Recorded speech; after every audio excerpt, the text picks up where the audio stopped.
2 years ago, not much of an acorn crop. Last year was crazy. I mean, those that see the videos and then listen to this will be like, looking pretty good for this year. Yeah. I mean, we could walk out in my backyard and be like, oh, dang, it's going to be a good year, which is awesome. We were seeing a ton of new oak seedlings hitting the forest floor. So, man, this is great for me as a forester and these stands that we're managing. Like, I love seeing that. And then as a deer hunter, that's going to be browse. That's kind of the excitement of seeing that, like, this little window that we're in right now. I was like, well, if I throw a mic on, then I can help others the way that these people have all helped me. Born in the heart of the Pennsylvania deer camp, with the help of experts, friends, and local legends, we bring you valuable knowledge and powerful stories for your hunting adventures. Welcome to the East Meets West Hunt Podcast with your host, Beau Martonik.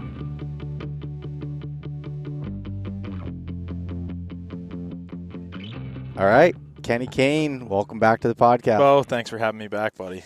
Yeah, it's a hot one here in Pennsylvania. It is. I am ready for fall. Yeah, it is. It's been hot. It's been good, but honestly, I'm still not wishing away the summer. Now, the time of this podcast coming out, it'll be a little bit later here, so probably leaning in closer to the fall time frame.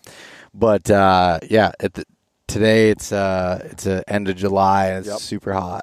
Yeah, I mean, I don't know if we could have picked a hotter day to do this. Yeah, but it was good. We spent some time out in the woods today and doing some tree identification stuff, filming a mountain buck scouting video series episode. I don't know which one will come out first, but make sure you just check out the YouTube channel and subscribe so that you know when it comes out. But anyways, yeah, it was a good day. I always enjoy learning from you when it comes to trees, Kenny. That means a lot hearing that people want to learn from me, because some people say I don't know much or they don't want to hear much about trees. So it is fun when people actually want to hear about it. Yeah. Did you think that there'd be a point in your life, like when you were in school and everything, people probably weren't really interested about trees? No. I mean, no, not at all. Like, I mean, even myself, like I grew up in it. But it was like, it's not at the time, it just wasn't my passion or desire. And I've come to find out, like, it's teaching people about it and the importance of it. And, from the forest products that we all use every day, like from the deck that we're sitting on, people's kitchen tables, the paper that we use when we're, talking about being in school, the paper that we use, all of it is a forest product. So learning about the forest products.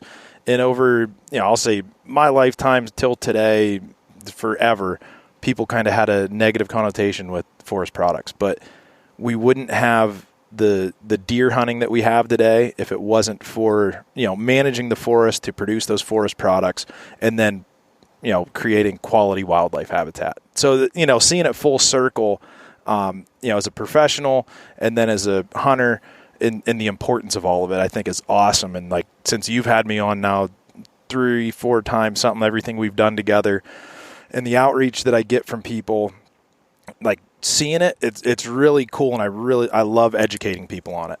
So that's one of my favorite things.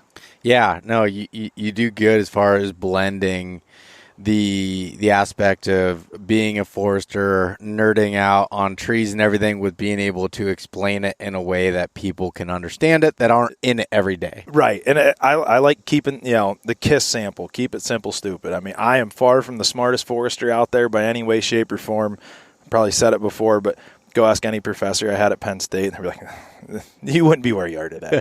So it's, breaking it down simple format, what needs to happen, what the hunters, what the people are seeing on the landscape, and giving the simple answer behind it as to why it's all happening. Yeah.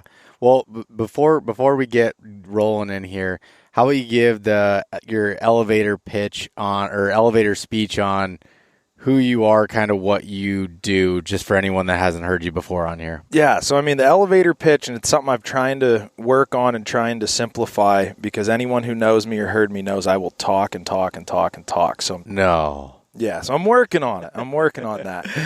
But the best way to put it with what I do in consulting forestry is we're the ones out there managing forest lands for predominantly private landowners and helping government agencies get their work done a little bit quicker, in a more efficient manner. But the best way to put it, we're the ones on the ground that are picking what trees should be cut, what trees should be left, and then applying a volume to those trees and a value to those trees. So, at times there's a lot of folks that go out and just cut the biggest and best because they're the most valuable. Well, to have a sustainable forest, you need those biggest and best as your seed source so that you have a sustainable forest. So it's getting rid of the undesirable tree species on a stand. And then, figuring out what they're worth so that, the timber industry can then buy that timber from the landowner and then be creating those forest products that I was talking about and that we all use every day. Is probably, I think that might be my best elevator pitch. That was good, man. I did hear another one because it's a challenge. One organization that I'm involved in, Association Consulting Foresters, me and our executive director, we were at an event and some folks sit down beside. He's like, well, hey, what do you do? And I'm like, well, geez, and she gave me a great example of like, if you're investing in stocks, you're going to hire a financial advisor. If you're investing in in timberland, if you're buying a property, well, we're that fiduciary, we have that fiduciary responsibility to do the best thing for you and your asset. So we're also managers of money, just like a financial advisor. Mm-hmm. No, that makes it makes a lot of sense. Yeah. Actually, when you're talking about managing money, that kind of makes me lose a little bit of faith in, having you do work for me. But hey, yeah, no, I'm just kidding, Kenny. I respect a lot of what you do, and now with kind of taking over, you consider president. I am now president, and I'll say the one thing people say taking over. It was a purchase, so a purchase. Sorry, yeah, it's all right. I'll let it slide. Okay, because it's like, it's not really taking over when you got to go to the bank every month and make sure they get their money too. Yeah.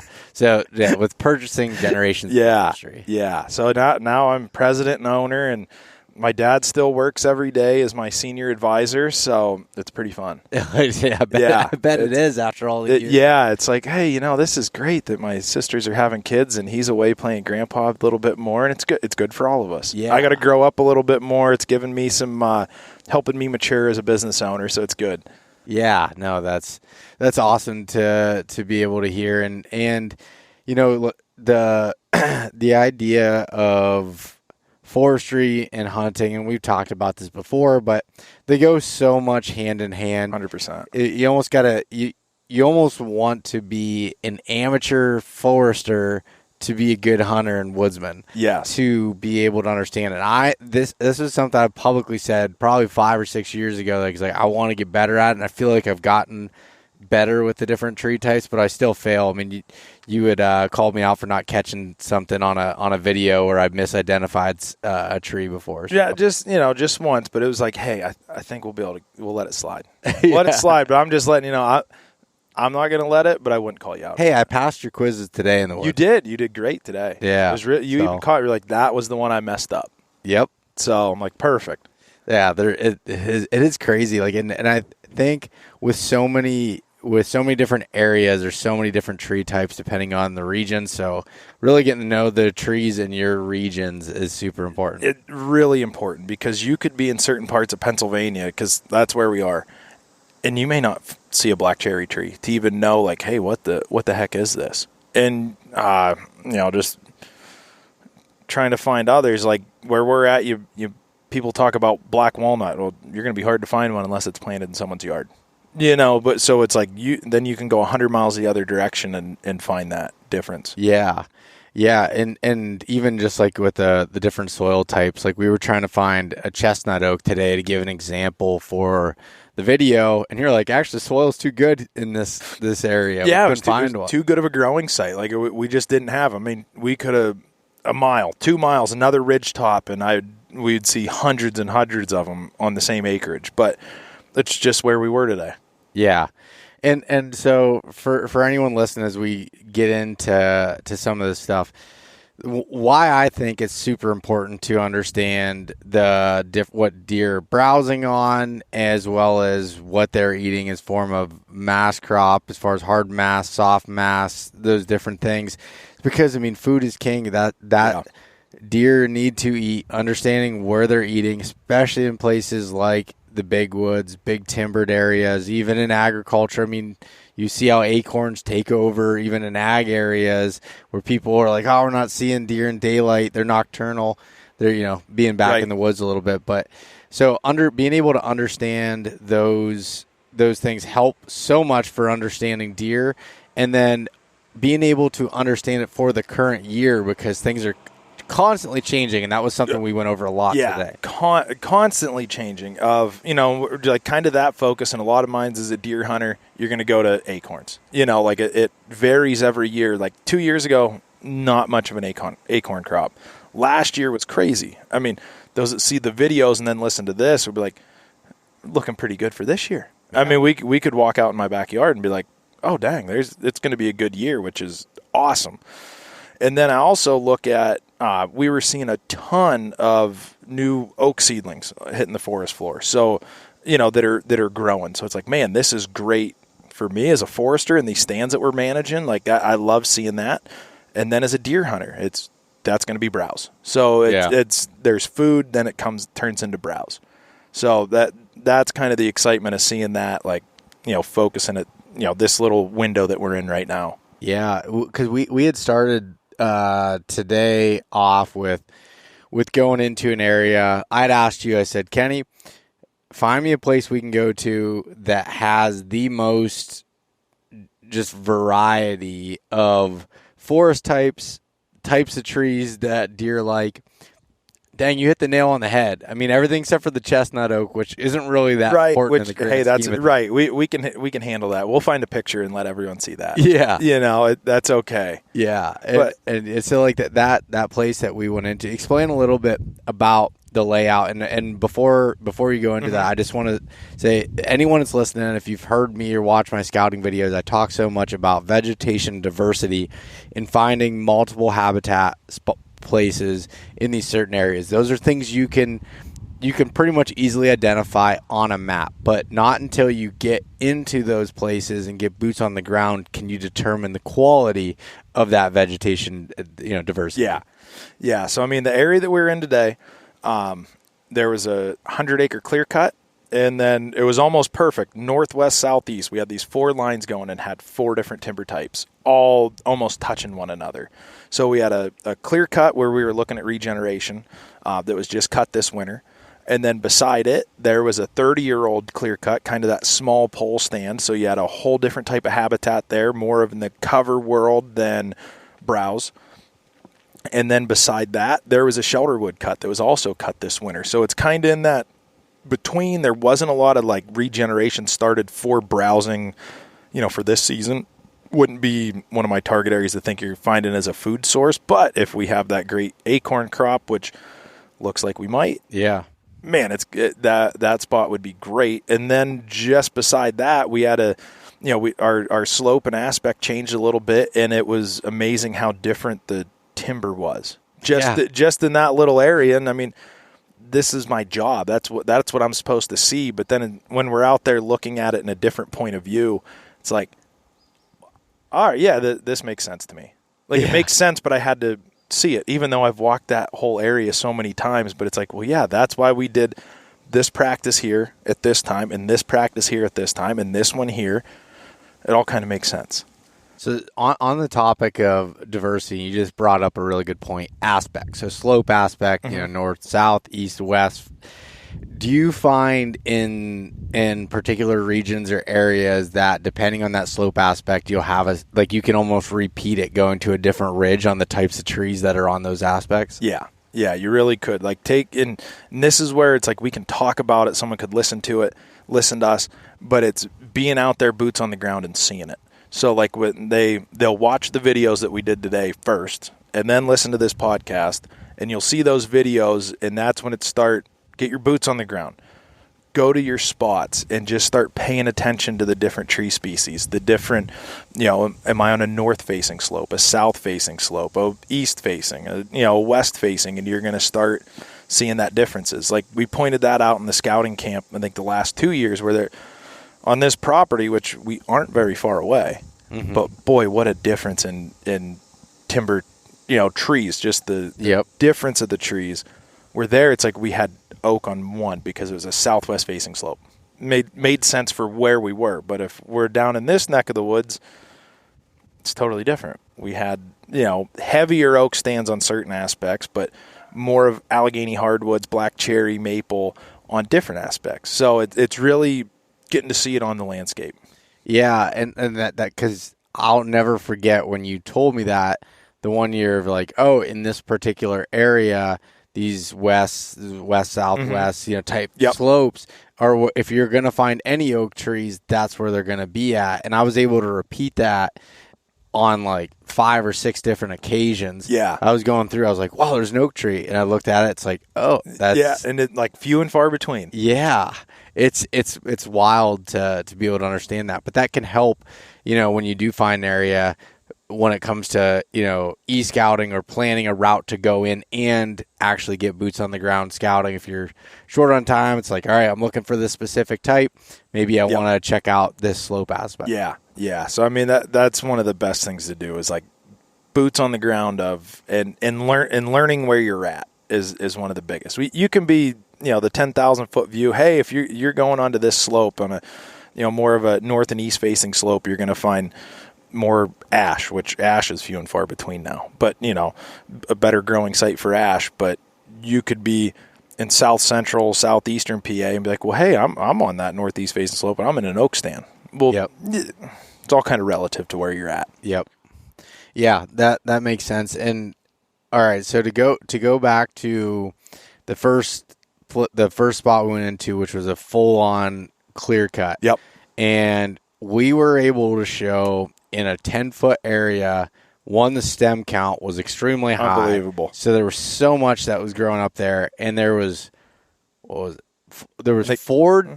different tree or plant species that deer ate in that area, and others in total. Yeah. I mean, so we had red oak, red maple, black cherry, tulip poplar, and blackberry briars all within the distance of Udemy away, and I bet the stem count between just like where we were sitting, there was a couple hundred stems. Yeah, it was unbelievable. Yeah. I'm like, yep, we timed this right. We did everything, kind of just shows that, when a forest is managed properly, that's what it's supposed to look like. So give me the history of that cut so people can understand if they see something, they come across it, what stage it's in, kind of what it might look like in the future. Because, when it comes to forestry and when it comes to hunting places, I think a lot of times you have to, unless you're on an out-of-state trip, but you're basically planning for the future and trying to understand and learn to help you in the future as much as the present. Yep. So the first stand we were in was I'm going to use the term clear cut. A lot of people, politically correct, don't like the term clear cut. That's what it is. You were clearing out the overstory to provide full sunlight to the understory. So with the species we're trying to grow, and I've hit this many a time, are shade intolerant. So they need that full sunlight to be able to flourish. So what we did is, the first timber sale, and I, had to talk to my senior advisor to get all the correct dates, and for some reason he could rattle them off probably to the year, is that stand was thinned in the mid-'80s. So what was done there is thinning around, like looking at the dominant trees and, what will be looks to be the best growing stock, and thinning around those to give them more room to grow. And then there was a second thinning done because it was probably an oak stand. So then with we look up at a big oak tree and oak tops, and they just take up a huge amount of room, right? So when those crowns are all touching, it really kind of slows their growth. So we thinned again to promote more growth in the mid to early 90s. And then in 2017, we did a shelterwood harvest. So that is, where economic returns really kind of start then. So in the shelterwood harvest, we are not really looking to promote growth of the remaining stand. We're looking to get sunlight on the forest floor.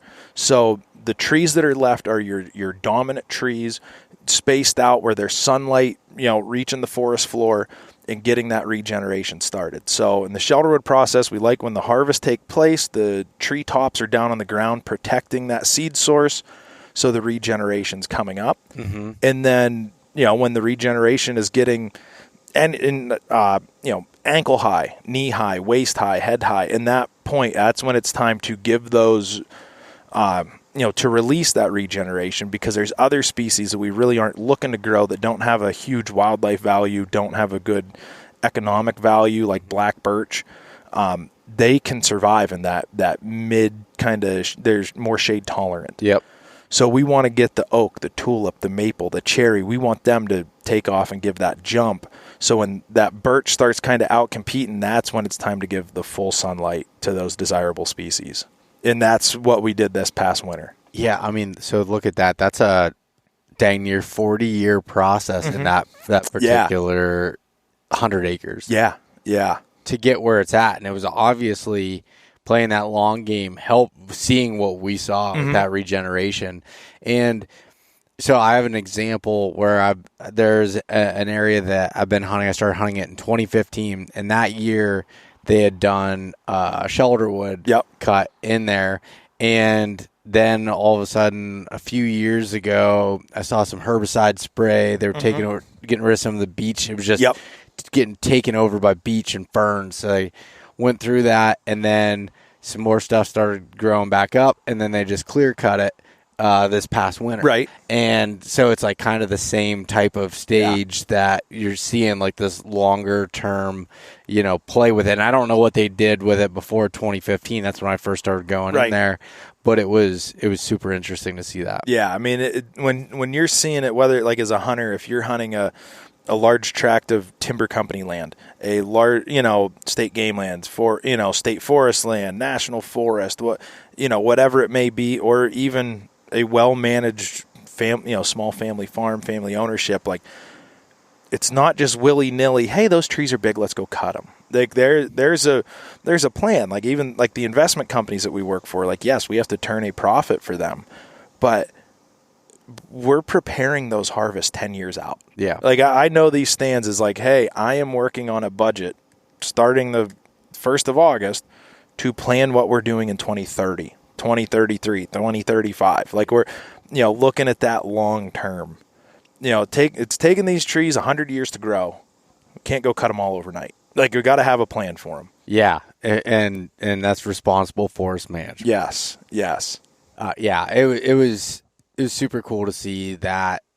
That was probably the best example that you've shown me of like and I'm not saying the others haven't been successful by any means, don't get me wrong, but that was just like that area. Not the whole cut was that perfect. Right. Not every acre was perfect. I try to be a perfectionist, but anyone that really knows me, I'm far from I'm that good enough type guy. Yeah. But when it comes to work, when it comes to forestry, like I want every acre to be perfect. Well, one of my mentors in the profession, he goes, Kenny, they're not all going to be perfect. Yeah. But boy, if you get 70, 80% of them being perfect, you're doing dang good. So I'm like, all right, you got to remember that. Like that's crucial. And then, like we can kind of talk about like really a lot of what we've been, and anyone that watched the last video that we did, whatever it was, 2-3 years ago. Yep. We were showing restoration forestry.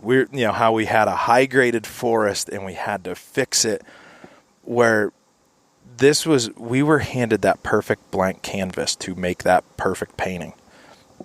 Where on those other tracks, it's like, here's a mess, go fix it. Yeah. And we did pretty dang good trying to fix that mess. Yeah. But here it's like, you have that perfect stand to start with. So it's like everything could follow in that picturesque world. I gotta say, I got to check out one of the places where you had to do how'd you say it? Regeneration on yesterday when glassing for deer and saw some pretty nice bucks that were reusing it. Yep.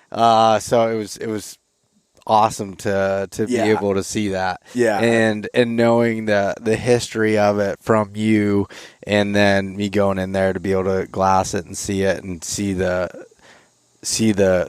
deer using it, right. and the turkeys using it, and the bears using it, and the grouse, and all of the different wildlife is pretty special. Yeah, I mean, especially here in Pennsylvania, there's over 16 million acres of forest land.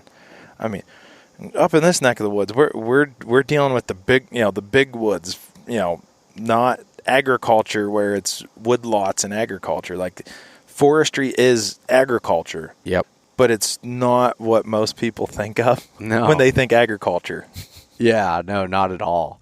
So as we moved through that true clear cut, that's when we hit that corner of that pole stand, that smaller pole stand 30 years or so, and then that shelterwood cut that's there on the edge, and it was like, right away, you had picked out, you're like, man, this would be a good camera spot. And it like drew to my eye too, because this is where 3 different habitat types met. And then from there we were looking, and there was, some big red oaks that were in there. And there was a big white oak that was there. Yeah. So we were looking at it, we're like, okay, from a hunting scenario, because there wasn't a big scrape on that corner like I would. Yeah, I mean, that kind of surprised. I was really hoping there was going to be one there, but I think all of us were like, man, really, there should be one here. Yeah. So, but we just worked off it a little bit, and I looked. You can see this little drain that kind of went through this low spot coming up, and I was like, a lot of times, at least those big bucks like coming into, just like they would into a field, using those low spots to come in, let all those thermals that drop in the evening before they go out into it, and on the way down, this little tiny opening that was tucked back into that pole stand caught my eye. We walked over to, okay, here's the spot where a camera should be if you were going to hunt this place to check it out. There were 2 major trails that crossed with an old historical rub that was right there. The first oak trees coming out of that pole stand were there. There was a pile of old acorns, and there were some new ones that had fallen on the ground at that point. It was like, man, this is a good spot right here. Yeah, that was a really good spot. Where it's like me, in my mind, unless it's something stands out right in front of me, it's like, all right, I'm in work mode when I'm there. Yeah. I'm not in hunt mode. I'm in work mode. It's like, I got to see it. I like seeing your point of view, and it's taught me so much about, like, with how I've been able to hunt, which has been awesome. Yeah, I think it's neat even seeing, like, you and I going out in the woods together from the first time that we did, where I was so magnetized to scrapes, rubs, deer sign, and you were so magnetized to trees. Yeah. To now seeing it blend a little bit together, where I'm looking at trees and you're looking at some of that stuff, and it's I think that whole package and understanding that just helps. So much. And it's a different perspective on woodsmanship. Like, I feel like that's been one of the words, like, in the hunting world, is woodsmanship. And I see that, like, in my profession with foresters, like, though there is some dang good foresters out there that have no real desire to hunt. Like, or if they do, it's like, get these dang deer out of our timber stands that we're trying to regenerate. Yep. It's like, we do have a thing that bees sting me when we're together doing stuff. And we got this one flying around us. When did you get stung? When we did the video. Oh yeah. I had it. The opening scene. Yeah. I forgot about that. Yeah. But I mean, like, that's one of the big things that's made me a better forester, like, looking at it as a hunter's point of view. And it's probably made a lot of hunters better looking at it as a forester's point of view of, like, what we're seeing. But some, dang good foresters don't really hunt, and I feel like they're really, missing out on some things, where there's that mutual benefit. I'll give you an example. That was a really good point. Like, so the regeneration place I was talking about, I just started checking out again. Used to hunt the area years ago. I always would joke with Kenny, say he ruined the whole place and cut it all up and nothing was good there anymore. It was all joking aside, but what I did was I marked that, like, I'm going to go back and check this a few years later to see what's going on. I checked out a few years later, still wasn't exactly where I wanted it to be from a deer hunting perspective. And then just in the last year, it's become like, okay, I need to take this serious. And I'm kind of like adjusting on the fly here in the summer where, went in, saw a few good bucks behind the glass, and I was like, all right, now I'm probably going to put a few cameras in there and start that strategy of trying to strike while the iron's hot in these with taking advantage of that forest type and where it's at. Yeah. I mean, because if we look back, that stand was, I think it was cut 3 years ago. Sound about Yeah, that's when we did the That's video. when we did the video. Yeah. So it was being cut while we were there. So it was 3 years ago. And if we look back, it's part of that, like, in some, like, a 5-year plan is figuring that plan out. And like year 1, not that great. Year 2, okay. Year 3, 4, 5, it's going to be an awesome spot to be. Yeah, I think looking at it from that perspective is so helpful, and just like I'll go into places and just be like, all right, this changed, or they herbicide sprayed this, okay, knock this part off for right now, and but plan to come check it next year, 2 years especially. It's just playing that long game with things and having a little bit of patience. Yeah, but I mean, all of us want to say we're really patient, but we're not. No, it sucks, and I always complain and bitch about it. But to you, and part of it's joking, part of it's like I really want to hunt it right now. Yeah, but that's just the nature of it, and I think like looking at it, even what we did today in 3 or 4 hours of being out there, learned so much. And I hate being in the woods in the summer. But when it comes to food and you're looking at that stuff, it's so helpful. We were sitting there glassing up in the trees, seeing acorns, then we ended up finding some that had fallen already on the ground, getting that idea what trees are producing. Right. And it's kind of like one of those things like people talk about is, and there's way better hunters than I, and like the way they folk, and they're more consistent at killing, but hey, like I said, scouting camp. You killed a giant last year. Killed a giant. They want to learn, listen to me. But, like with that is you can see so much more of what that landscape, what that area has to offer and other things than just like, well, hey, looking for these rubs, looking for these scrapes, looking for what draws us as hunters to those areas of seeing a big old scrape, seeing a big old rub, seeing the, the big track.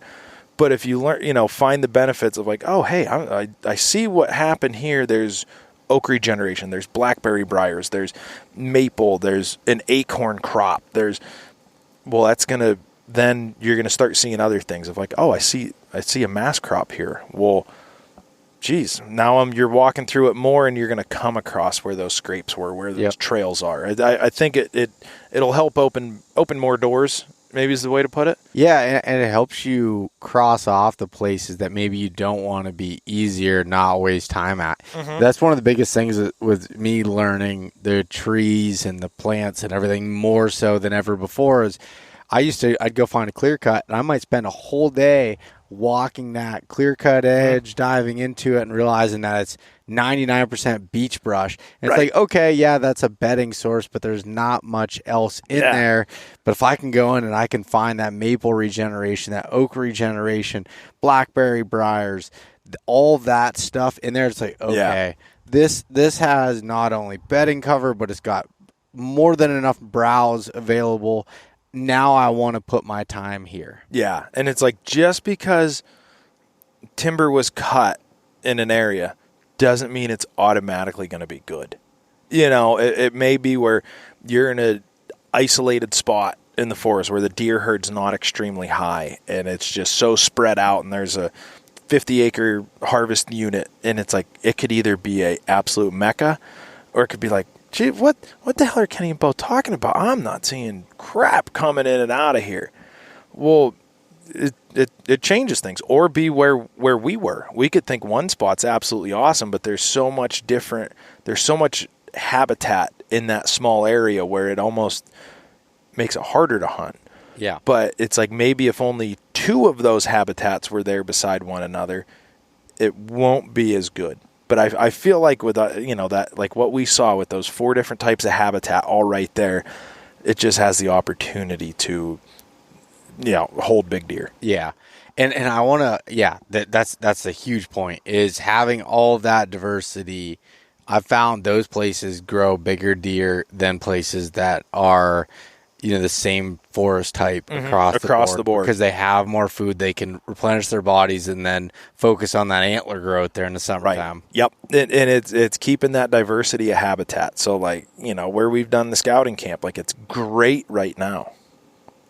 I don't know how great it's going to be in 10 years. There's a lot of really, really good habitat right now where we have that browse, we have the cover, we have the mature forest over top. But as the way that has to be managed, it's going to create a lot of early successional, which if we look landscape level, if we're looking not just that valley, but that valley and the next 4, we're creating a lot of really good habitat and, a healthy forest for the future of the landscape. Yep.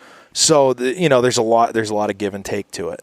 So that's one of the big things to look at, So the last thing I want to hit on when it comes to timber harvesting and cuts and everything before we go into some of the other tree types is the one thing that I've heard time and time and time again. Do you know what I'm going to say? I've heard of you throw it at me and then it'll come. So that people say is yeah, Beau, that sounds great, but every cut I check out has tree stands everywhere. What do you think about that? Because how do you work off that? How do you work off that is see where they're at. They're going to be at the easiest spots to get to. Right off a landing, right off a skid trail. And they're right there as those that are watching is I'm on my armrest, my white ass legs right here. That's where their tree stands are. Those big bucks aren't running right there on that edge. They're skirting the edge. Figure out where they're coming in and out of. That would be my point of view. Yeah. You either just got to go a little bit farther because I'm not walking through those briars and those treetops and that brush, or start out and look in. Here's how my rule of thumb has been for me when I come across that, because now, a lot of the areas I hunt have more timber cuts than maybe some other places do, so there's more options. But in places, when I see tree stands around, first of all, I look at them, is this a rifle or an archery setup? Yeah. Most of the time, they're rifle setups. Now, you will still find ones that are archery. It's how do you tell? Typically, not all the time, but ladder stands are rifle setups and where they can see a long ways. Now, that can also be crossbow and sometimes bow hunters too, so don't get me wrong, but rule of thumb, I look at that. That's first. And as I go around, are they all around the outside? It's okay, is this cut big enough to create its own ecosystem inside of it that they could be pushed back in and maybe aren't running that edge in daylight? Yeah. You might get photos of that deer on the outside of it during that. Now, if it's so small that it's not really big enough to have its own ecosystem inside, but it has that good food source in there, maybe it's inside out where they're not bedding in that cut and they're bedding in the big timber where people aren't and they're coming there at night. Yeah. So it's looking at how you utilize. It doesn't always mean you're hunting right on that edge or you're doing it. Right. It's playing off of those people. And to me, that crosses out more places than it doesn't for it, but you're still being able to use those benefits of having all of that browse and having all of that food for the deer. Yeah, I mean that's a good way to put it. And I didn't even think of it when you mentioned it, but I loved where you were going. Is there's archery spots, there's gun season spots, and there's a big difference in the type of hunters. There's a lot of folks that are dang good rifle hunters, but that's what they are. Nothing against it. I was more of a rifle hunter than I ever was a bow hunter. But those are looked at differently. I set up totally different. Yep. Of what I do in bow season than gun season. Yeah, and that's exactly right. And also looking at the age, sometimes you're supposed to have your stands out of the woods 30 days after the season in Pennsylvania. There's way more that are out there that are not removed. Yep. Looking at the straps, these old, they starting to sink into the tree. Well, ruining Kenny's trees. Yeah, trees. It is amazing seeing how those trees will just grow around a tree stand. It is. Just grow around a tree stand. It's wild. It is, and but I don't know. I don't look at it as much from a negative standpoint as looking how to work off of that And I do believe those giant cuts that you get, those big ones that are several hundred acres, that they are their own ecosystem 100%. within it. And not many people want to go inside of those cuts, but you go inside of that, in the rut, you find where some skid trails cross, and you have some little openings and stuff in there. Man, you can have a great time. I mean, where I killed my buck last year on the ground, I had to go inside that cut. I was hunting the outside. I had an incredible encounter day one. Then all of a sudden pressure moved in. I had the mad rattler 50 yards downside to me, never stopped rattling. I had people everywhere. And once the wind kicked up, I went in to that cut and then found a little honey hole in there where they were laying at. You can just find those microsites where it's like, hey, you look at it, from the point of view, it all looks like, well, geez, all that browse is over top. It's over my head. It's 10 feet tall now. Well, you go in, you dive into it, and there's the microsites where there is still a lot of browse.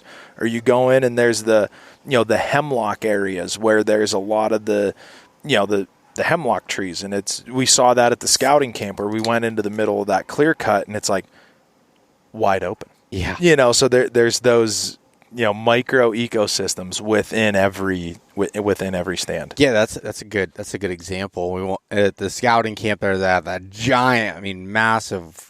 Now after the years of it going on, it's probably about 500 acres. That's huge. Yeah, just huge.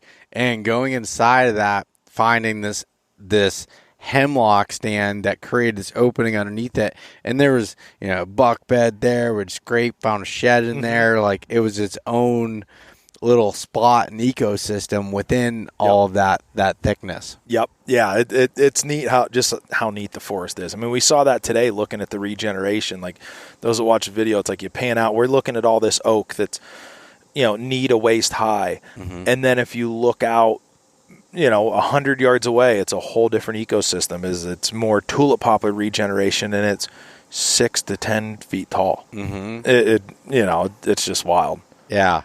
Now, all right, let's go back to, let's talk about specific with the hard mass trees. So when you think of oak trees, and tell me if I'm explaining this the correct way. For me, in a lot of places I hunt, I think of them as in kind of like the white oaks, the red oaks, chestnut oaks, and there are different variations that kind of fall in between. But do you feel like the white oak is like, or just kind of go through how? Yeah, I mean, classify white oak seems to be like the number one most sought after. I believe like there is studies where it's like the most nutrient dense as well. But also you hear a lot of people, it's like, man, the white oak fell and the deer just gobbled it up.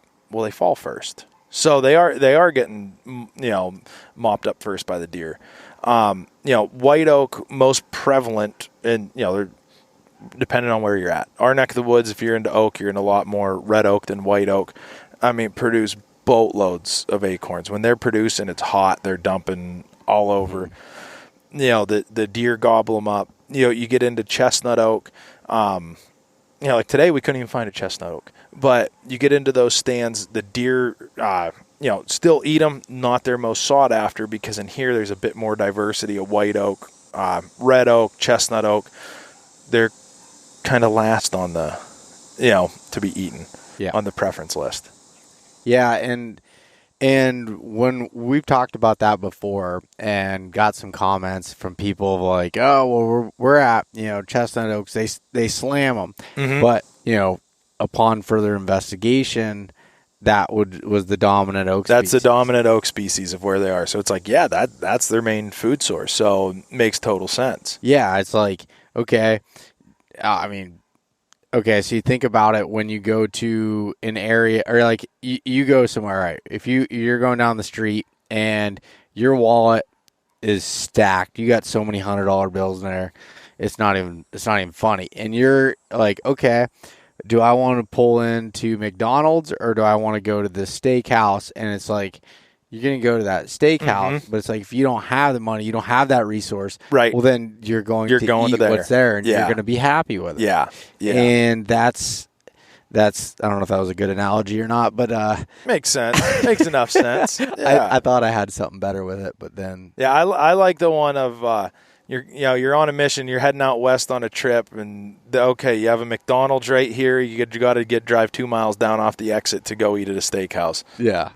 You're going to McDonald's and you're hitting the road. Yep. It's kind of the same case. Yeah, that makes sense. And one thing to do like that we were even doing today is checking those oak trees. So you get into late summer, early fall before the season starts.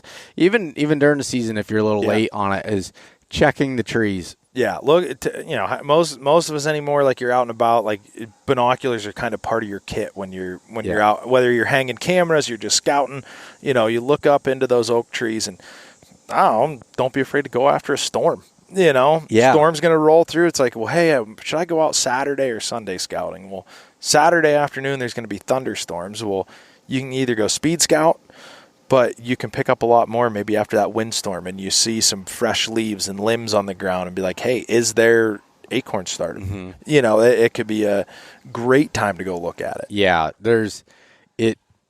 when those fall on the ground, that helps so much. And then just carrying, I like to have at least 10 power typically for looking up into the trees because you can see a little bit better. Because my normal hunting binos are the Maven B3 8x30s, which will still work, don't get me wrong, but I grab my 10s typically when I want to like really investigate a tree. Yeah, and because you're looking up 60, 70, 80, 90 feet. Yeah. And you're looking for something at this time of year is the size of the tip of your pinky. Yeah. Like you're really zooming in. Yep. So that goes a long ways. Yeah, it definitely does.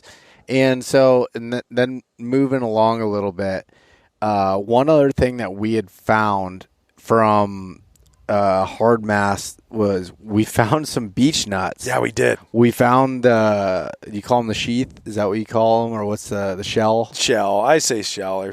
The shell that had the beech nuts in it. Yeah. 'Cause sometimes you can find those. I used to find the shells, empty shells, and thinking that the deer just ate them. That's where my mind was. Yeah, and realizing that's not. No, they were just a bunk. They just should know the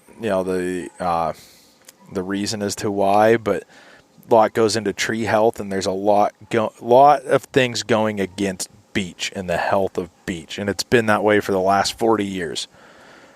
Yeah, and you brought something up today that I don't know if I told you at the time when you said it, but helped make a lot more sense to me. I always thought the trees that produce the beech nuts were the biggest trees that you'd find in there. But there's been scenarios where I found beech nuts. I'm looking around like, where's it coming from? Right, and it's like head-high beech brush, and you look, and you're like, whoa, it's producing nuts. Yeah. I mean, someone could give a better answer than I, or the exact answer, but I don't know. Beech is extremely inconsistent. You can't rely on that as a food source.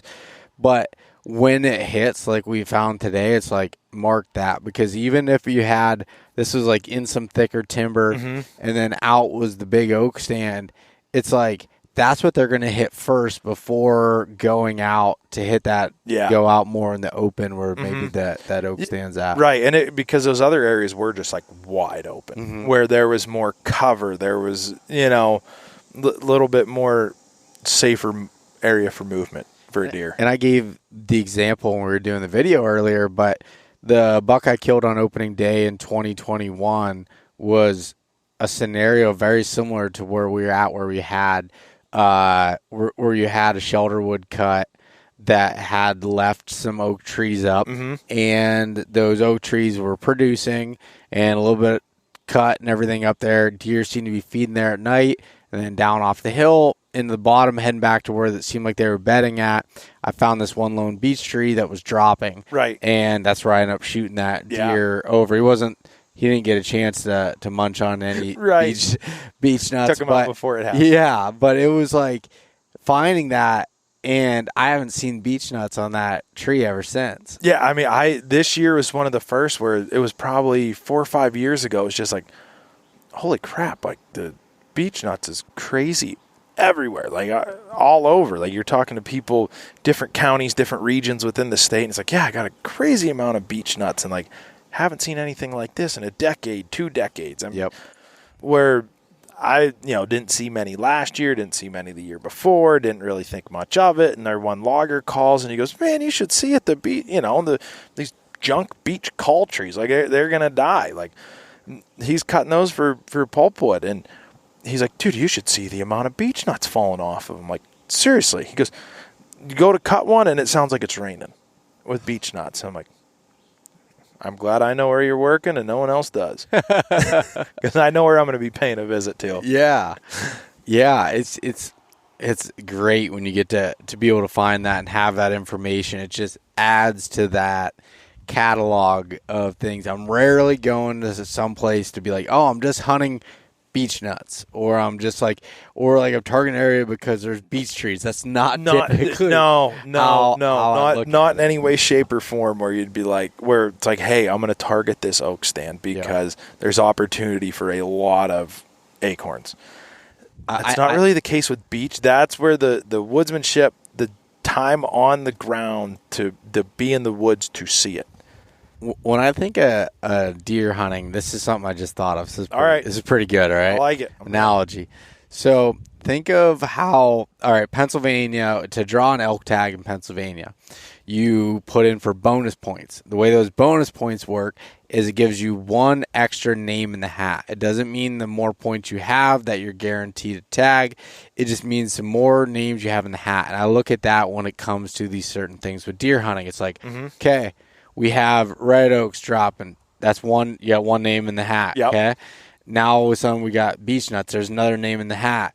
We've got some bedding cover over there. There's another name in the hat. Yep. We've got blackberry briars. Another name in the hat, and that just gives you more chances in there to be able to fill that tag. I like that. I like that a lot, because not too often you get to go into a stand where you get to where you can find all of them. No, it's very rare to be able to do that. And those food sources, a lot of them are utilized at different times of the year. You know, like we talked about even black cherries, and that's a specific to more of, your Pennsylvania, your New York, your Ohio, your West Virginia regions, maybe a few more that I'm not sure of, but predominantly those regions. But they produce those cherries unless there's a really good crop. You may not even, they might be all scooped up by the time hunting season opens, but if they don't, then we're not really sure what happens to that fruit. We were talking about it, but they don't seem to like them. They don't like it. It seems like after, I don't know, we're kind of shooting from the hip, but in a 3-week window of once you really start seeing them hit the ground. It's hot and heavy, whether you're in the woods and you see bear shit and that's just loaded with black cherry. But then there's kind of like that lull. You don't see really deer targeting those to eat. You don't. But then it's like late season. You get into that rifle season, and that you see them pawing around and digging, and they're digging for those cherry, and they're eating the cherry. I mean, like we were talking about, what's the how and the why? I mean, do they go sour? Kind of makes sense to me. And then as wintertime comes, they freeze, and they aren't that sour. Kind of makes sense to me. Yeah, I just always remember learning that from my dad as a kid. He's like, first snow, they're going to target those cherries again. I was like, that's really interesting. Yeah. And I wonder if that, you see that kind of with crab apples too, where that's more of a later time, if that's the only thing there. But if there's like an apple orchard or some apple trees and there's crab apples around, they're going to eat those regular apples first and then those crab apples later on. Right. Did you ever notice that? I have. There's a lot of things that I've seen in the woods. I never thought of it until I hear like a hunter's perspective of it. But that makes total sense. Yeah. So like when I find just crab apple trees or whatever there, it's like, okay, this might be, good early, but most of the time I'm thinking about, okay, I'll keep this kind of in the back of my mind. Right. A little bit later in the season and going through that. Yeah. But, Yeah, I'm going to have to pay attention to that because I never thought of it. Yeah, and I want to say, I remember talking with my dad about this, and he gave a better reason. Not sure if it's scientifically backed, but I trust him. Right. Sometimes you don't trust the science, they say. Yeah, but I trust him with it because he knows spends a ton of time in the woods over the years. But The other thing, yeah, we did find an apple tree today, a lone apple tree, and it was like the best example of an apple tree that I've found in Pennsylvania. So a lot of times when I find apple trees, you're going to find a spring nearby and some old pieces of foundation or something where there was some type of civilization there. Yep. Whether it was an old lumber camp or an old homestead or something to that. And what we saw today was the prime example. Yeah, and it was like, and you go on Spartan Forge, and you go on LiDAR, you can find some of those places. A lot of times in the bottoms or like the basis where some spring seeps might kind of pool on a bench or something there where people can get in and out and have it. And they'd planted those apple trees, back then, and it's it was part wild. of that. They needed them to survive. Yeah. Which is crazy to think. It's wild to think about to look at, like when you go to an old apple orchard and you look at it and be able to see it. I don't know. It's crazy. Right. It's kind of like, man, people think they're tough today, or we think we're tough today. And you look back at what they had to do then to just survive, man, that's wild.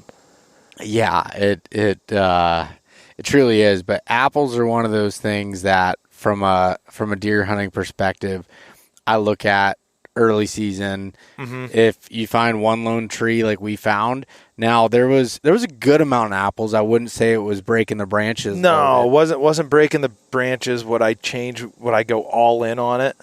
No. Yeah, but it's a good place to start doing some recon. Yeah, you hung a Tacticam. I did. I hung a camera there. We'll see how it goes. Yeah. I'll report back if it was really bad. If I have a good buck, then we'll know it after I shoot him. I think you just got to share that camera with me through the Reveal app and let me take a look at it. We can do that. If a big buck comes up, I'll let you know. Yeah, you can let me know. Make it a team event. Let me know after you're done, and I'll go play cleanup. But no, that was all good. So like again, as we're coming into early season deer hunting and really utilized all the way through rifle and late, understanding those food sources, understanding how the forest is laid out, being able to look at a cut or a place where some sort of forest management was done and understand where it's at in its stages and how it can benefit the deer, which in turn benefits you. Yeah, I mean, because even though it made, like, a stand gets into a stage where it's like, hey, it's not a hot spot for producing feed or for bedding, but you're going to find where each stage, whether it's a stand that's past the browse line, well, okay, they're not going to be in there feeding as much. Well, now they're probably going to be in there bedding more, or it's going to turn into a travel corridor. There's going to be that form where each stage of the forest and the ecosystem will benefit. Benefit you as a hunter. So it's looking in. Yeah, that's when it's, to me, boots on the ground of figuring it out. Yeah, I totally agree with that. Kenny, I forgot to do something at the beginning of this episode. What did we do? Do you know? Justin knows. Did you know I forgot it? I have a gift for you. No way. I do. Do you know what it is? No. I mean, you gave me a beer. I was pretty happy there. I got you a Case Ridgeback Hunter knife. No way. The one that you were looking at earlier? I was eyeballing this. I'm like, man, that is freaking awesome. Yeah. So I know that you're a knife guy. You have a lot of knives. And a PA made close to home. Thank you, man. I really appreciate this. Yeah, no problem. Because I've been eyeing up these online on the store, and I'm like, God, next time I get to Bradford. Well, then I'll drive to Bradford like 10 times. Like, I didn't have time to stop. I'm pumped. Yeah. Thank you, man. Yeah, no problem. Thank you. This is better than the Sean Ryan show for gifts. Yeah, that's kind of where I got the idea. I love it. Heck yeah. Idea of it, but I didn't have any gummies to give out. I don't make any gummies or anything. So no, this is even better. I was happy with a Coors Light. I'm just an easygoing guy. Yeah. This is awesome, man. Yeah. Thank you. So, yeah, that was something that I love that knife. Yeah. I love the way that grip is. I've had case knives since I was a kid when my grandpa would give them to Heck me. yeah. And when I got that one, I was like, dude, these are sweet. These are awesome. Yeah. I mean, because I know, like, I like supporting local. That's what I carry in my pocket is a case knife. Yep. Carry the Kinzu or the Marilla. Yep. Those are my go-tos. Yeah, I love that the Kinzu with the Tonto blade on it. That's one of my go-tos. I think both of us, we were together at one time, and I'm like, hey, nice knife. You're like, hey, nice knife. Yeah, I like that. Yeah, having the Tonto blade on there, so having that kind of like the box cutter basically on the end of it. Because like thinking about it, I want to act like I'm tough in most of the things I'm doing. That's like skinning a deer, but most of the things I'm doing with my pocket knife are opening boxes, opening letters, opening up, for me, like at work, opening up cases of paint, which is opening up boxes. Yeah. That's where I'm, opening most of my stuff. So, but boy, this will look good once I shoot another buck like I did last year and get the clean, field dress it with this. Oh man. So is that your plan this year? Are you going to shoot another? That's my plan. Like we were talking about it where it's like, man, I don't have any cameras up. And I'm like, last year, they were all up by the 4th of July. And it's like, well, I had that one deer that I was just hell-bent on, and it all worked out. So now it's like I didn't have that one that's been causing me to lose sleep or like that drive to – it's like, well, you just got to go find them. You aren't going to find them if you aren't out there. Yeah. So it's like, all right, time to light the fire. The fire's lit. Let's get out there. It's hard to do when it's 90-plus degrees, but the weather's going to be really nice this coming weekend, so it'll be cooling down. Yeah, it'll cool down. It'll start lighting the fire under us too. Oh yeah, when you get those first cool mornings of like you get down in the 50s and just like feeling that in the morning, it's like holy cow. It's like there's nothing better than like walking outside when it's just been a month of like walking out the door to get in my truck at 5 o'clock and be like, shit, it is already hot. Or you walk out and it's that first morning of like you're kind of just dreading for that humidity wave to hit you as you walk out the door, and you're like, I need a flannel. Yeah, like, I was just gonna say flannel. Yeah, I need a flannel. Like I am so excited to have a flannel, and then still by the end of the day it's 90, but I needed my flannel in the morning. Those mornings are just. I wish every day was like that. Yeah, I would have the best job in the world if every morning was like that. Yeah, no. It definitely would be. So do you feel like from what we talked about, your buck that you had shot, which is an incredible deer. Mm-hmm. There's a podcast we did earlier in the year, so anyone can go back and listen to that to hear that story specifically. But do you feel like that deer taught you anything that you're going to take into the future here? Oh, so much. I mean, it's so much. And when I say that now, I'll be like searching for things to say of like, oh, well, what did it teach me? It's like, one, be persistent and don't be afraid to take a couple chances. Cause and we said this before, and I text you and I'm like, I don't know what to do. I've tried this, I've tried that. And it's like, well, hey, get in there and make an attempt at it. I mean, cause I know, on that buck, I talked to you about it. I talked to Greg about it. Talked to Moose about it. It's like, hey, well, what's everyone's opinion? Well, I'd try this. And then once I got in there, me and my buddy Opie were in, like, hanging the stand and looking. It's like, well, should we be over there? Should we be over here? Should we be over here? 2 of the 3 spots we would have connected. If I would have went with my initial spot before talking to you about it, never would have had a chance at that deer. He would have gave me the slip. I would have saw him at 80 yards, and he would have just disappeared. Yeah, so it's dissecting the stand that you're in. Like I thought I was already pretty good, but I was just like what I said when we were talking about seeing all those tree stands on the edge of those cuts. Yeah, that was me. Phenomenal gun spot. Yeah, but wasn't a good bow spot. Yeah, and that's because you shot that deer inside the cut. Inside the cut. Yeah, so it's like it's finding that micro site, like and it ties back to like what we talked about, his own little ecosystem inside of it, where it was clear cut, it was thick, it was briars, it was regeneration. Well, I was sitting in a little spring seep where there wasn't briars because the trees weren't cut there, so it was its own little micro site of an ecosystem where it's like, hey, taken that extra step of, well, let's walk one more trail. Let's go down one more bench. Let's just put it in a little bit more. And will it pay off for me this year? Well, maybe not, but it's going to, maybe I'll find that buck where it's like to find another version of him. Yeah. Or even if it's not the exact same spot, it changes that mindset for you of like, okay, let me think about this differently going. You're like, okay, this is a similar type of spot. I could see this going through, maybe find a little track in the spring seep it's going through there, whatever it is, just looking at it from that perspective. And it's like I was looking at it too big.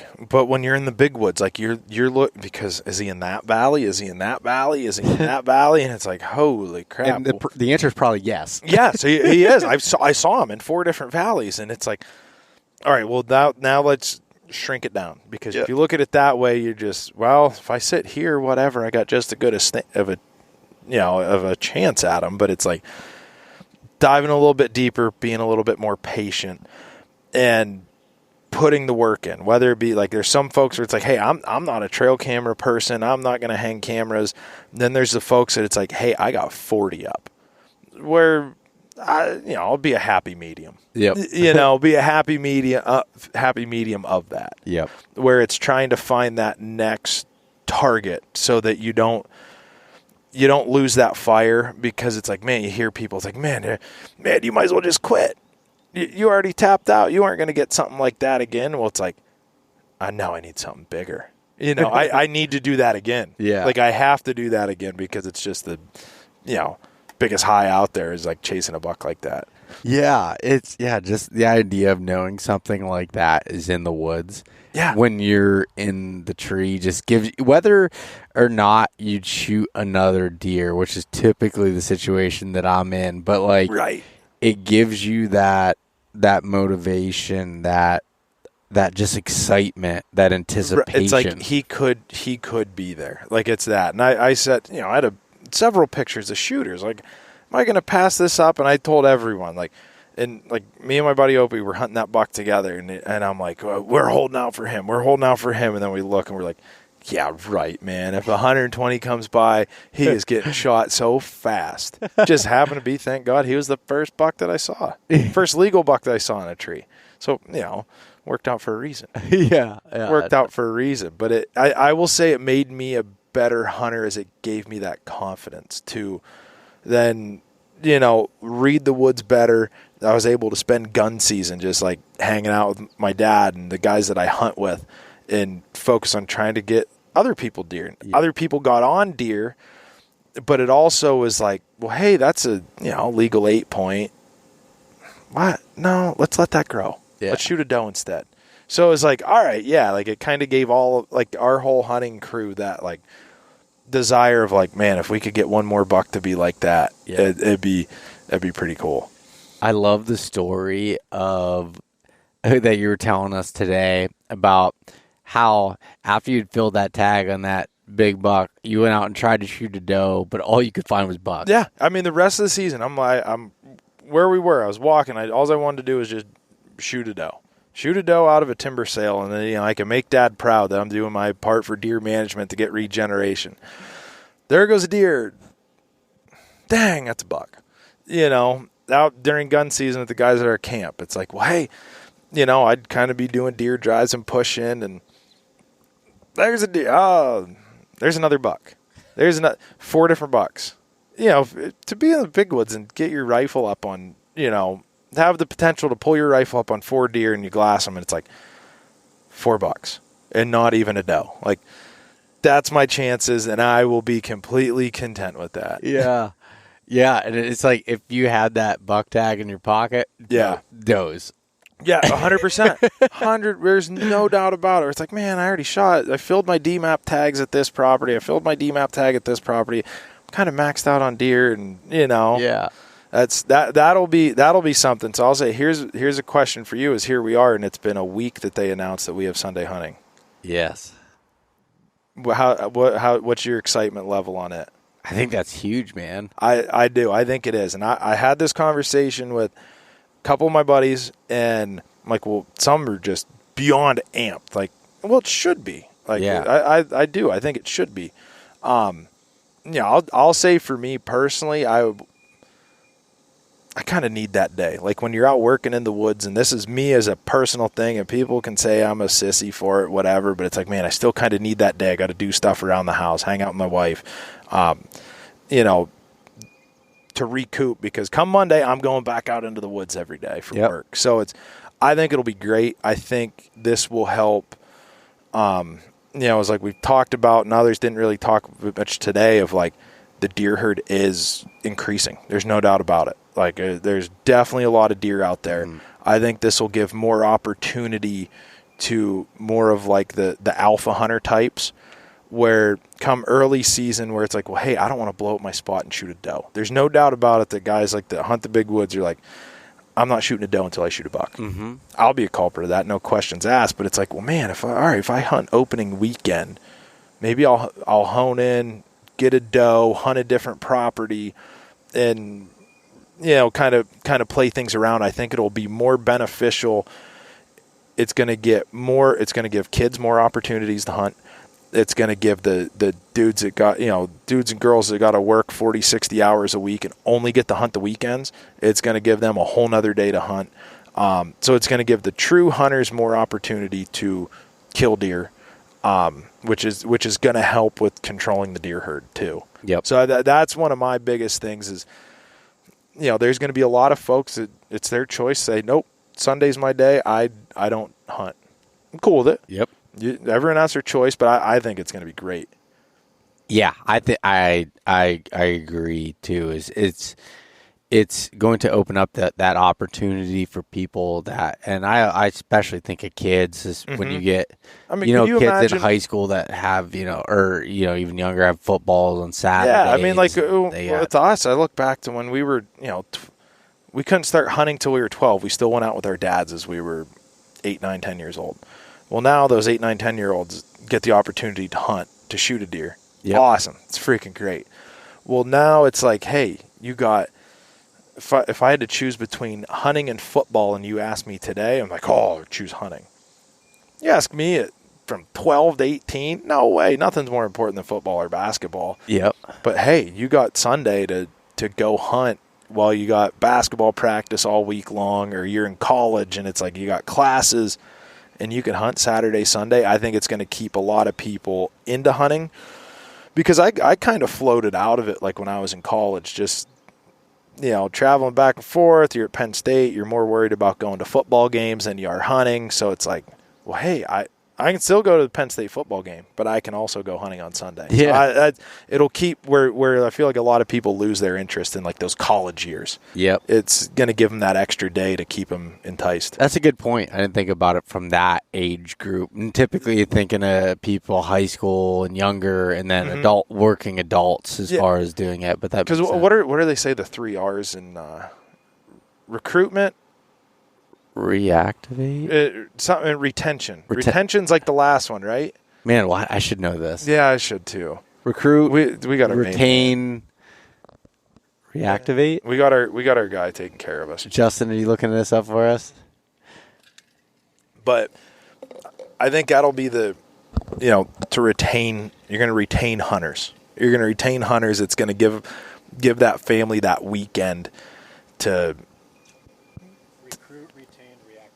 I got it. So retain, we had them reactivate. all. We just didn't know if we had them all right. Yeah, that's it. So I think that's really going to help. So I'm pretty excited about that. Yeah, no, I think so too, man. I think that's a huge win for Pennsylvania. So yeah, without a doubt, excited about it. Well, what time? How long we've been going here? Hour 12. What do you think, Kenny? You want to wrap this up, or do you have anything that I guess anything else that was important that you wanted to bring up? There was probably something I probably forgot. I think the Sunday hunting thing, and I just I think it's going to be a good thing for a whole. I think that's a great move by the Game Commission to do so, and the governor to do so, and not to bring politics into it, but it kind of opens things up of like, hey, we have a left-leaning governor that did something that maybe the ultra right wouldn't think that he would do is opening up more hunting opportunity. Yeah. Because it's a big picture thing. It's not just... It's a bipartisan. Yeah, it's a bipartisan thing. It's a Pennsylvania thing. I mean, Pennsylvania produces more hunters than any other state in the country, sells more hunting license than any other state in the country. And it is like, I'm a forester. I care more about the forest because that's what I do. That's what I know. That's where I live. But like, this is going to help agriculture as a whole. I mean, I'm on this board for the state of Pennsylvania, the Center for Plant Excellence, and it's everything from forestry to Christmas trees to ornamental shrubs to greenhouses to mushrooms, orchards, everything.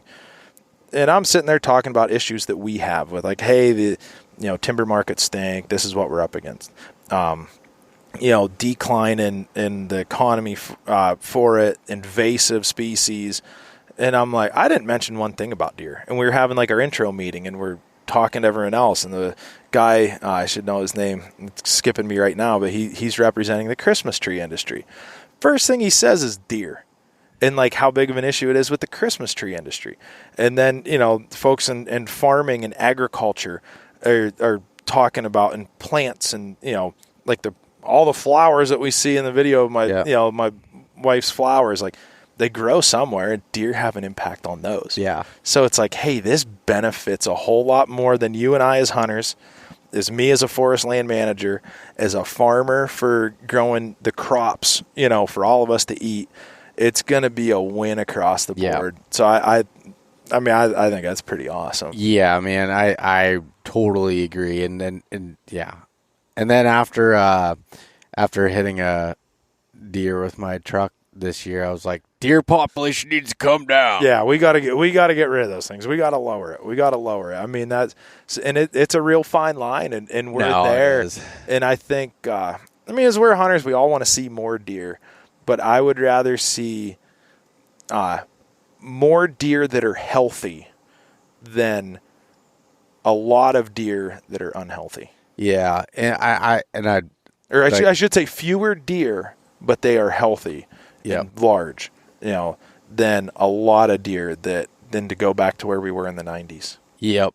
And that's again, I've said this so many times when it comes to this topic, it is so situational depending on where you're at. Mm-hmm. You could be 5 miles down the road, one direction, and have a different deer population. Understand what it's like in your area and be truthful on looking at. If you spend a lot of time in the woods, you only spend a weekend or two a year. I'm not saying that that's wrong, and I get it, things come up, but as far as making a judgment call on the deer population, probably not something you should do. Right. No, definitely not. I got to go to the Game Commission bag limit hearings this winter and to testify on behalf of the Society of American Foresters Deer Committee, and it's comical to hear some of the folks that say there's no deer. I get my laughs. Yeah. And even the thing... Yeah. So, and I'd mentioned this on a recent podcast, but in some of the areas I've hunted in the last few years. I remember now. Yeah. What do you remember? And it all falls into this, but you go. Okay. So I'd mentioned that I was like, because if you've heard me for a long time, I've always said lower deer densities in a lot of the areas I've hunted in Pennsylvania. I still would say, considering, when you look across the board, it's lower deer density than a lot of areas in the country and lower deer density than agricultural areas.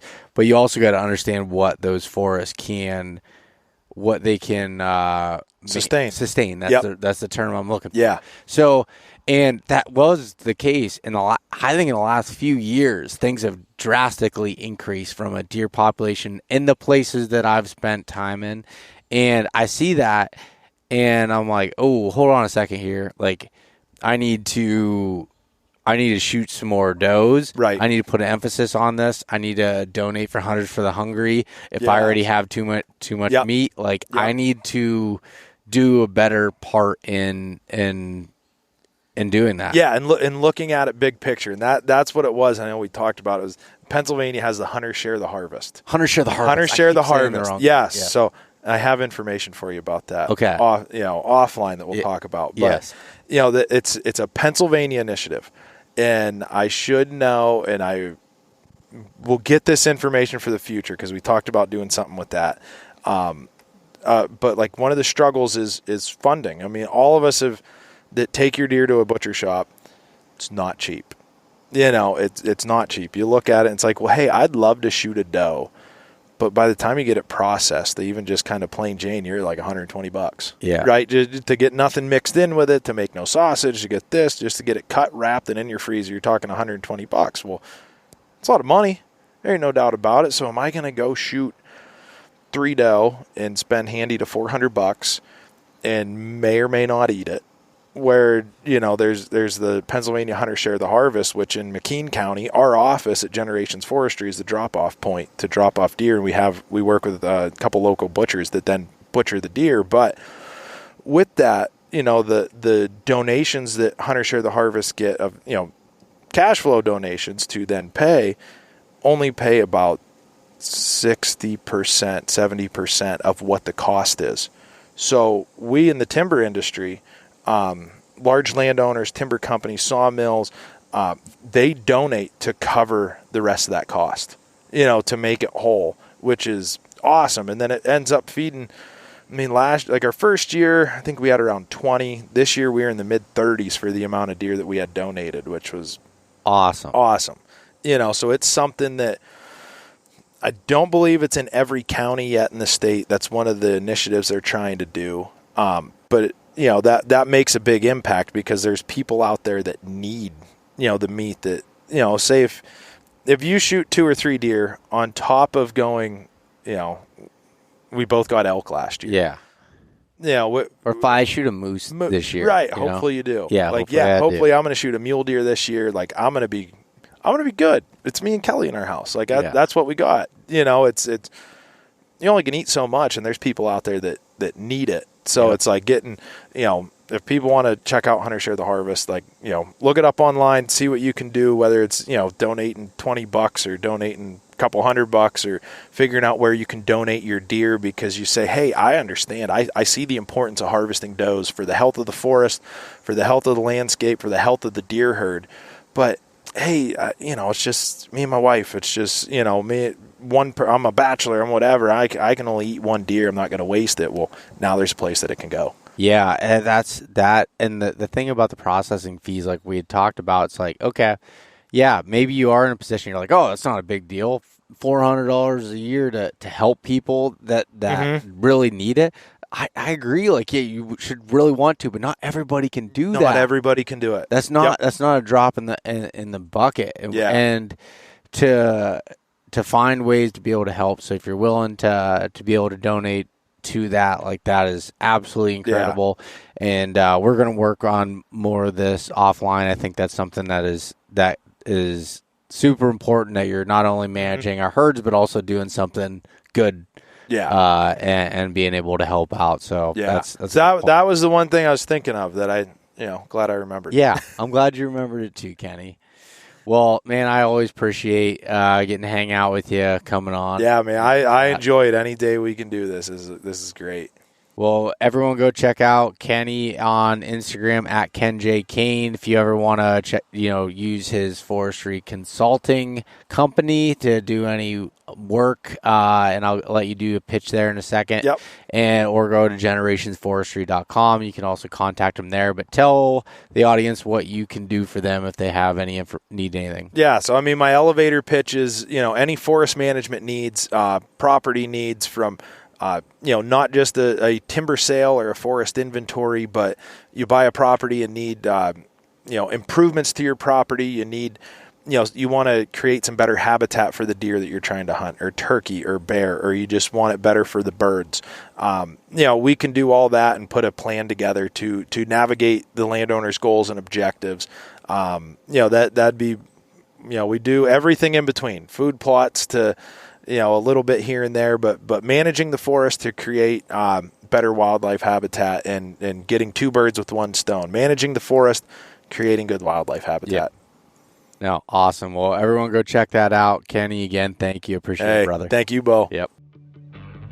Hey guys, thanks so much for listening. If you enjoyed this conversation, share it with your buddies. Leave us a rating, a review, and subscribe. If you want to check out more content like this, there's plenty in the links below. We truly appreciate having you guys along with us.